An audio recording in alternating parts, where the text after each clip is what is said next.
오늘 우리가 함께 은혜 받을 하나님의 말씀은 빌립보서 1장 9절부터 11절까지 말씀입니다. 내가 기도하노라 너희 사랑을 지식과 모든 총명으로 점점 더 풍성하게 하사 너희로 지극히 선한 것을 분별하며 또 진실하여 허물 없이 그리스도의 날까지 이르고 예수 그리스도로 말미암아 위에 열매가 가득하여 하나님의 영광과 찬송이 되기를 원하노라.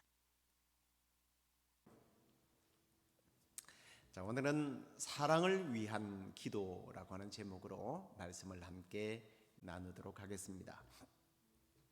지난주에 사도 바울이 이 빌립보 교회가 비록 바울을 좀 반대하고 깎아내리고 심지어 교회가 분란이 일어나고 있었지만 깊은 애정을 가지고 하나님께 분명히 부활로 또 죽음으로 부활로 승리를 이루신 그 예수 그리스도의 능력을 힘입어서 감사와 또 기쁜 마음으로 기도한 내용을 우리가 함께 나눴는데요. 오늘은 이제 그 빌립보 교회를 향한 바울의 기도의 내용이 무엇인지를 나누게 됩니다. 그 기도의 내용이 우리가 세 구절을 읽었지만 이 기도의 내용을 축약하면 간단해요. 주님, 빌립보 교회가 사랑이 넘치는 교회가 되게 해주십시오. 사랑이 넘치는 영락교회가 되게 해주십시오. 이렇게 기도한 거예요. 아멘. 바울이요, 이 에바브로 붙어서 교회 상황을 이렇게 전해 들은 후에 성령님께서 자신에게 주신 감동으로 이제 감사와 기쁨으로 기도한 후에 이렇게 하나님께 구하기를 우리 교회가 사랑이 넘치는 그런 교회가 되게 해주십시오 라고 기도했는데 그 기도의 내용을 우리가 이제 한번 살펴보겠습니다. 첫 번째는 사랑의 지식을 풍성하게 해달라고 그렇게 지식에 대한 기도를 하는 것을 봅니다. 9절 말씀을 보면 지식과 모든 총명으로 점점 더 풍성하게 하사라고 말씀합니다. 여기서 이 말씀은 이 지식이라고 하는 것은 사실은 영적 지식인데요. 여러분, 사랑에 지식이 있어야 된다. 동의하십니까? 사랑에 반드시 지식이 있어야 돼요. 하나님이나 사람들을 사랑할 때 이 지식이 없으면 맹목적인 사랑은요, 뭐 부모 자녀 간에 한번 보십시오. 맹목적인 사랑은 건강한 자녀로 자녀가 건강한 인격체로 이렇게 자라나도록 하는 데에 방해물이 됩니다. 뭐 무모한 사랑을 좀 예를 들어 볼게요. 지식이 없는 사랑요. 옆집 남자가 옆집 여자를 너무너무 사랑하기 시작했어요. 사랑이란 아름답잖아요. 근데 문제는 이 아저씨는 유부남이고 이 옆집 여자는 유부녀예요. 이게 말이 안 되죠. 지식 없는 사랑, 오류를 범할 수 있다는 겁니다. 바울은요, 빌립보 교회가 지금 다툼이 있고 분란이 있는 것은 바로 이 사랑에 대한 지식의 부족이라는 것을 알았던 거예요. 여러분, 교회가 열정이 없어서 싸운다? 다툰다? 그런 것 같습니까? 아니요. 열정이 없으면 다투지도 않아요. 교회가 좀 분쟁이 일어나고 다투는 교회에 깊숙이 들어가 보면 교회 개개인이 열정이 너무 뛰어나서 그래요. 열정도 없이 메가리도 없고 헬렐레 있는 교회는요, 싸우라고 그래도 안 싸워요. 사랑에는요, 엄청난 힘, 에너지가 있습니다. 인정하실 거예요. 그런데 이 에너지가 바른 목적을 위해서 그리고 바른 방향으로 가지 못하면 굉장히 위험하다라는 거예요. 심지어는 그 내용까지 잘못되어 있으면 이건 분명히 이 에너지가 어떤 파괴력을 가지고 한 개인과 공동체를 파괴할 수 있는지 알기 때문에 사도 바울은 지식이 있어야 된다. 분명한 목적과 원리와 방향을 가져야 된다는 겁니다. 근데 그걸 어디서부터 가져오느냐는 거죠. 바로 하나님의 말씀이라는 거예요. 하나님의 말씀에 대한 기초를 가지고 우리는 사랑에 대한 지식을 공급받아야 된다는 겁니다. 때로는 말씀을 우리가 읽을 때요, 어때요? 읽는 족족 그냥 머릿속에 꽂히고 막 감동이 나고 그러나요? 그러지도 않을 거예요. 때로는 이해가 되지 않고, 때로는 읽기 싫기도 하고, 그렇지만 이런 말씀을 읽고 듣고 또 그 말씀에 대한 지도를 잘 받게 되면 그 말씀 속에서 우리가 하나님께 대한 사랑, 그리고 또 이웃에 대한 사랑을 어떻게 표현하고 우리가 실천해야 될지를 말씀을 통해서 우리는 바로 깨닫게 된다는 겁니다. 그래서 바울은 이 사랑의 영적 지식과 그리고 더 나아가서 총명을 다하도록 기도한 겁니다. 이게 사실은 별개가 아니고 하나의 의미죠. 그래서 표준 번역 성경이라 보면 이 총명이라는 단어를 좀 더 우리가 알기 쉽게 번역을 했더라고요. 통찰력이다 이렇게 번역을 했는데 맞는 말 같아요. 통찰력. 이 통찰력을 또 다른 말로, 통찰력도 우리가 뭐 익히 들어오는 얘기가 아니니까 애매할 거예요. 이 통찰력이라고 하는 것은 깨달음을 말합니다. 깨달음. 우리가 말씀의 지식을 얻기 위해서 우리가 읽고 듣고 공부하는 것들이 깨달아져야 된다는 거예요. 깨달아져야 뭔가 감동이, 감흥이 있을 것 아닙니까? 그런데요, 설교를 들으면 어떤 사람들은 은혜 받았습니다 라고 하는데 깨닫지도 못하고 단순히 그냥 내가 그날 기분이 어떤 문제 때문에 울적해 있었는데 그 목사님이 그 얘기를 하니까 자기 감정을 이렇게 톡 건드려 주니까 은혜 받았다 라고 하는 경우가 참 많습니다. 뭐 나쁠 건 없지만요, 은혜 받았다와 감동을 우리는 일치시켜서는 안 된다는 거예요. 물론 성경을 읽고 들을 때에 무덤덤하게 이렇게 듣는 게 아니라 뭐 당연히 감동을 받으면 좋지만, 그러나 중요한 것은 이 감동에 앞서서 아하 그거구나, 그 말이었구나, 이게 우선되어야 된다는 거예요. 이게 1차적이라는 겁니다. 근데 깨달음보다는 이 감성이 자극이 되어야, 특히 우리 한국 사람들은 은혜 받았다고 그러거든요. 감정선이 교감이 되어야 은혜 받았다고 하니까 이건 알고 보면, 깊이 들어가 보면 이건 이기적인 거예요. 조금 전에 말씀드렸지만 내 처지에 맞아서 은혜 받았다는 거예요. 그래서 한국 교회가 한동안 그냥 배꼽이 빠질 정도로 웃기는 그런 목사님들 설교를 듣고 와서 오늘 은혜 받았다. 심지어는 어떻게든 사람들을 감정선을 자극하고 웃기거나 울리거나 그래야 되니까 심지어는 없었던 이야기도 하는 거예요. 제가 전에 실명을 거론해서 죄송합니다만 이영자 씨라고 아실 겁니다. 모르십니까? 먹방에 아주 그냥 한국의 최고의 개그우먼이죠. 그 자매가 신앙인인데 간증을 가면 사람들이 막 울고 웃고 그런답니다. 근데 그 자매가 한 얘기가 있어요. 자기는 습관적으로 거짓말을 한대요. 근데 간증할 때도 거짓말이 그냥 나온대요. 근데 거짓말을 하는데도 성도들이 은혜를 너무 받아서 자기는 간증 가면 거짓말을 많이 한대요. 여러분 어떻게 생각하세요? 거짓말을 하든 말든 은혜만 받으면 됩니까? 예를 들어서 제가 지난주에 병원에 갔는데 암이래요. 근데 기도했더니 막 뜨거웠는데 어저께 병원에 갔더니까 하나님께서 다 낫답니다. 할렐루야! 여러분들 막 확 난리 나겠죠. 뭐. 그게 은혜 받은 거예요. 여러분, 사람이 변화가 되는 것은 말재주가 좋아서 사람을 막 이렇게 후린다고 되는 게 아니에요. 울리고 웃긴다고 되는 게 아니에요. 한때 저도 그래야 되는 줄 알고요, 한국에서 청년 사역을 할 때 뭐 한 7, 80명들 교회 아침부터 와서 봉사하고 밥 먹고 애들 퍽 퍼져가지고 막 졸기 시작하는 청년들을 앉혀놓고 1시 반, 2시에 예배를 드리면 얘네들이 다 졸아요. 그럼 울리거나 웃기거나 해야 돼요. 걔네들이 폐목사 설교가 최고인 줄 알아요.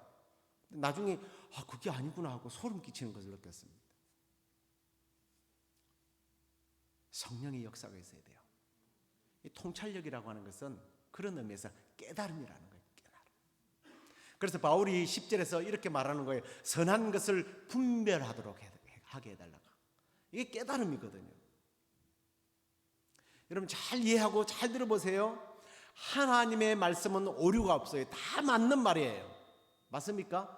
하지만 설교는 다 맞는 말이 아닙니다.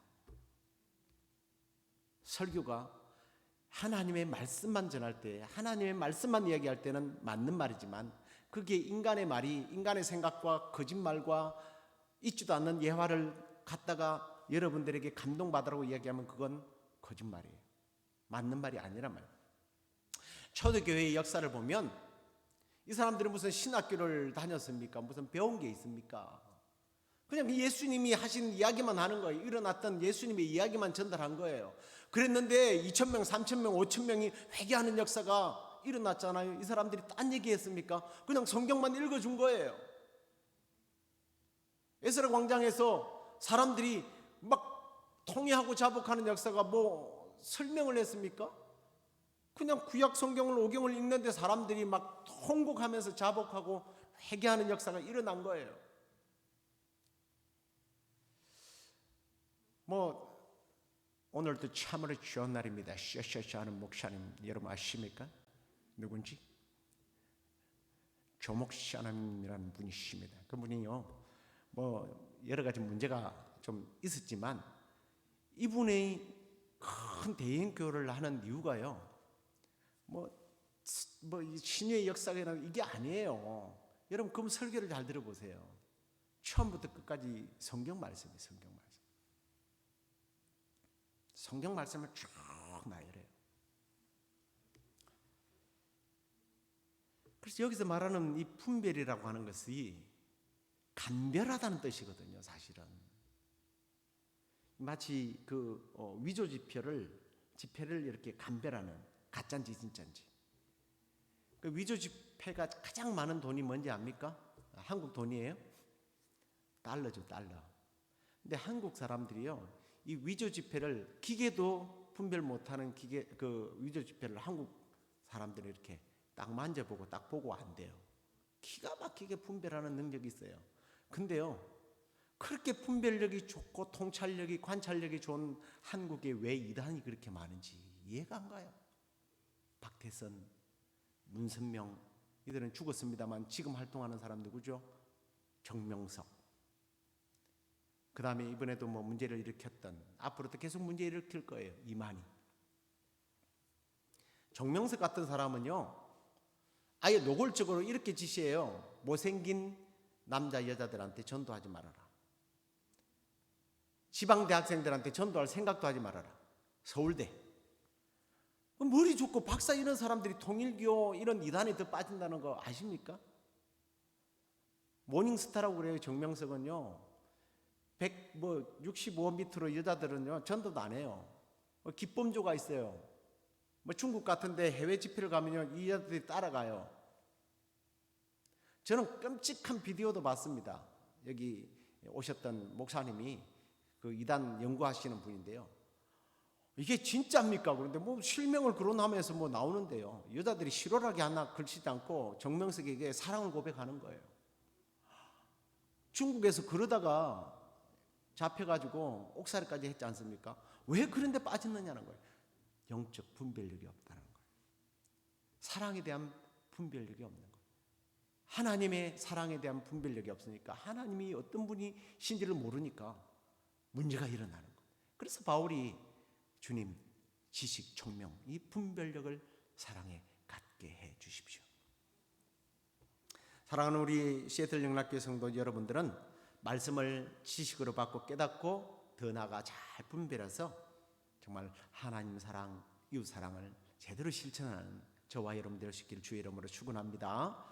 자, 그다음에 이 사랑에 대해서 진실하여 허물이 없도록 해달라고 기도하고 있는 것을 봅니다. 10절 말씀 또 진실하여 허물이 없이 그리스도의 날까지 이르게 해달라요. 이 진실하고 허물이 없도록 하는 이 말은 윗선으로 방해물이 없도록 이라는 뜻입니다.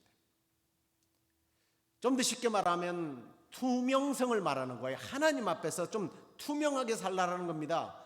여기 이 말이 시네 세라 케라, 좀 그러네요. 시네 세라 페라가 아니고 케라.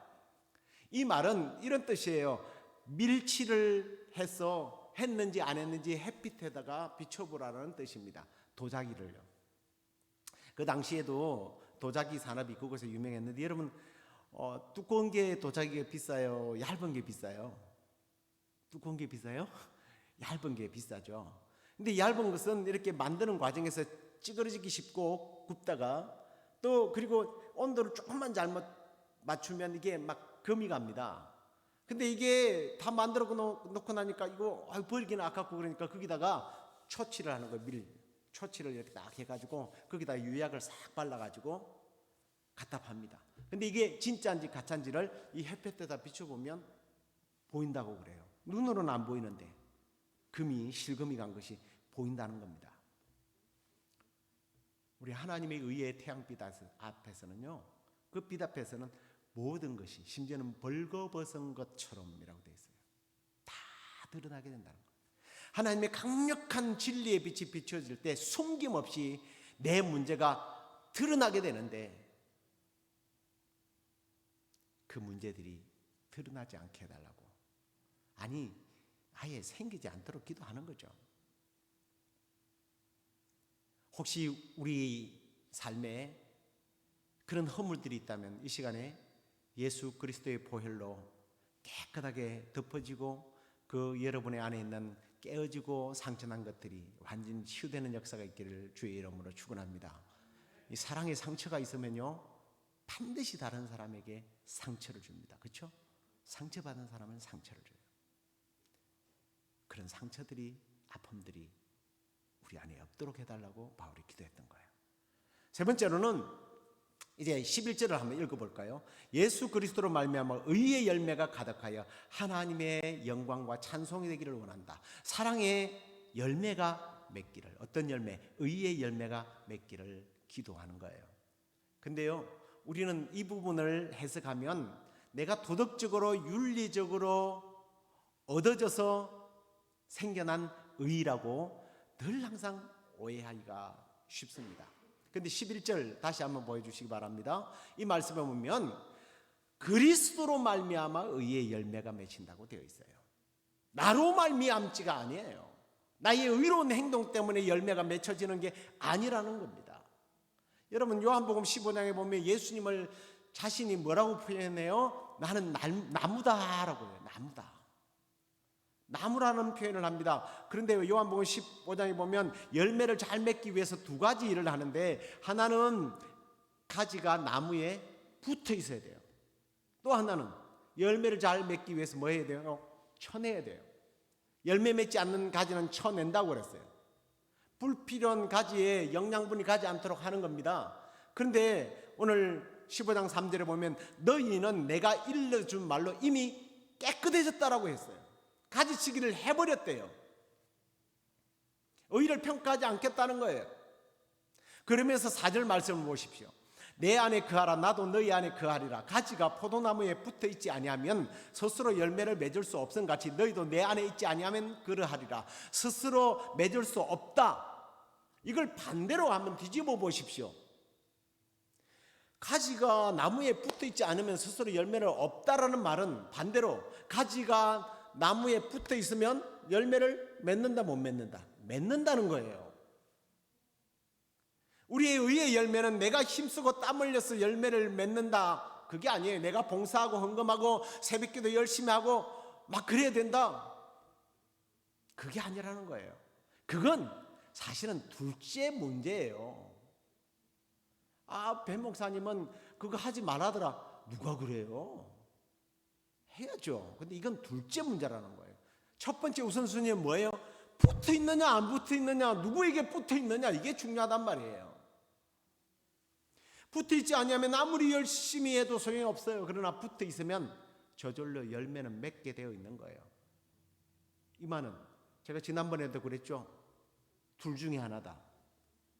또 둘 중에 하나예요.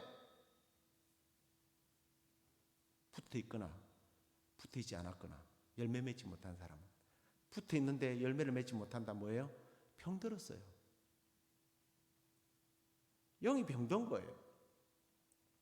성령의 기도를 통해서 성령의 검으로 다시 그 부분을 잘라내지 않으면 열매를 못 맺는 거예요. 잘라내야죠. 수술해야죠. 붙어 있으면 열매 맺는 거예요. 여러분, 수도 꼭지를 여러분들은 늘 주방에서 사용할 거예요. 이 수도 꼭지를 털면 물이 콸콸 나옵니다. 그러면 이 수도 꼭지를 가지고 저기 사막 한가운데 가서 열면 물이 나와야 안 나와요? 나와야 안 나와요? 안 나오죠. 왜 그래요? 성수관에 물이 연결되어 있지 않으니까 그래요. 수도 꼭지가 중요한 게 아니라 성수관이 중요하네요. 질문 하나 할게요. 앞에 했던 말이에요. 열매가 중요해요, 여러분. 붙어 있는 게 중요해요. 붙어 있는 게 중요해요. 예수 그리스도에게 붙어 있기만 하면 신앙의 열심은 따라오는 거예요. 전도도, 봉사도, 헌금생활도. 그래서 시편 1편 말씀을 보면 우리 잘 아는 말씀이에요. 시냇가에 심은 나무가 시절을 쫓아 과실을 맺나니, 이렇게 되어 있습니다. 근데 이 말씀을 잘 여러분 묵상해 보십시오. 이 나무는 저절로 거기서 생긴 나무가 아니라 심은 나무라 되어 있어요. 누군가가 심었다는 거예요. 좀 이런 말씀을 여러분 한번 묵상해 보십시오. 여러분, 지금 우리는요 이런 거예요. 사막 한가운데 말라 비틀어져 죽은 나무예요. 그런데 그 나무에 하나님께서 생명력을 불어넣어서 살려놓은 후에 시냇가에 옮겨 심었어요. 이걸 예수님은 사망에서 생명으로 옮겼느니라.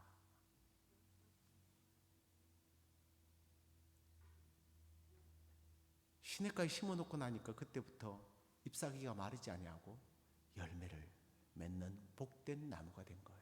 믿습니까? 이제 말씀을 맺겠습니다. 사도 바울은요 빌립보 교회를 위해서 정말 혼신의 힘을 다하면서도 기쁨과 감사 속에서 기도하는데, 그 기도는 빌립보 교회가 사랑이 넘치는 교회, 하나님을 사랑하고 이웃을 사랑하는 그런 교회가 되게 해달라고 기도하면서, 하나님 저들에게 바른 지식을 주십시오. 깨닫게 해주십시오. 그리고 예수 그리스도 안에 붙어서 사랑의 열매들이 맺혀지게 해주십시오 하고 기도했습니다. 이 목양 기도가 제 기도가 되고 여러분의 기도가 되기를 간절히 소망합니다. 우리 영락교회 성도들 모두가 그래서 사랑의 사람이 되어서 하나님을 뜨겁게 사랑하고, 날이 갈수록 전 너무 들을 때마다 막 가슴이 팍 뭉클뭉클한 찬양이 있어요. 여러분들에게 묵상 글을 통해서도 또 찬양을 통해서 소개했지만, 더욱 섬길수록 더 귀한 주님, 더욱 섬길수록, 날이 갈수록, 시간이 갈수록 더욱더 귀한 주님, 사랑하는 주님, 그러기 위해서 말씀을 읽고 듣고 말씀에 붙잡히고 그리스도께 붙잡혀서 여러분 가운데 사랑의 열매가 주렁주렁 맺혀지는 그런 복된 생애가 되기를 주의 이름으로 축원합니다.